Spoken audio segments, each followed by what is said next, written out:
ಅಲ್ಲ ಇವತ್ತು ನಮ್ದು ಪಬ್ಲಿಕ್ ಎಕ್ಸಾಮಿನೇಷನ್ ಬಿಲ್ಲು ಅದು ಅಂದ್ರೆ 2024ರಲ್ಲಿ ಇದ್ದಂತ ಈ ಪಬ್ಲಿಕ್ ಎಜುಕೇಶನ್ ಬಿಲ್ ಏನಿದೆ, ಪಬ್ಲಿಕ್ ಎಕ್ಸಾಮಿನೇಷನ್ ಬಿಲ್ ಏನಿದೆ, ಅದನ್ನ ಇನ್ನೂ ಬಲಪಡಿಸಿದೆ. ಅದರಲ್ಲಿ ಏನಾಗಿದೆ, ಅದು ಆ, ಅಂದ್ರೆ ಪೆನಾಲ್ಟಿ ಇದ್ದಿದ್ದು ಎಷ್ಟು, ಇವಾಗ 5 ಕೋಟಿ ಇದ್ದಿದ್ದು 10 ಕೋಟಿ ಆಗಿದೆ.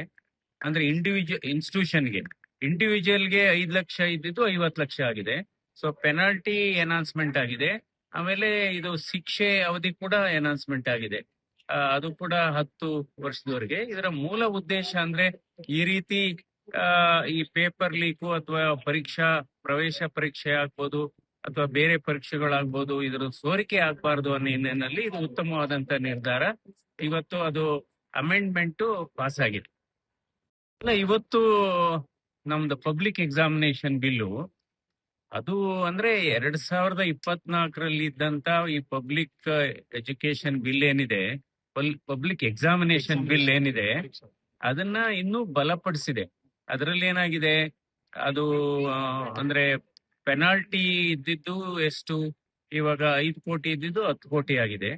ಅಂದ್ರೆ ಇನ್ಸ್ಟಿಟ್ಯೂಷನ್ಗೆ, ಇಂಡಿವಿಜುವಲ್ಗೆ 5 ಲಕ್ಷ ಇದ್ದಿದ್ದು 50 ಲಕ್ಷ ಆಗಿದೆ. ಸೊ ಪೆನಾಲ್ಟಿ ಎನಾನ್ಸ್ಮೆಂಟ್ ಆಗಿದೆ. ಆಮೇಲೆ ಇದು ಶಿಕ್ಷೆ ಅವಧಿ ಕೂಡ ಎನಾನ್ಸ್ಮೆಂಟ್ ಆಗಿದೆ. ಅದು ಕೂಡ 10 ವರ್ಷದವರೆಗೆ. ಇದರ ಮೂಲ ಉದ್ದೇಶ ಅಂದ್ರೆ ಈ ರೀತಿ ಆ, ಈ ಪೇಪರ್ ಲೀಕು ಅಥವಾ ಪ್ರವೇಶ ಪರೀಕ್ಷೆ ಆಗ್ಬೋದು ಅಥವಾ ಬೇರೆ ಪರೀಕ್ಷೆಗಳಾಗ್ಬೋದು, ಇದರ ಸೋರಿಕೆ ಆಗ್ಬಾರ್ದು ಅನ್ನೋ ಹಿನ್ನೆಲೆಯಲ್ಲಿ ಇದು ಉತ್ತಮವಾದಂತ ನಿರ್ಧಾರ.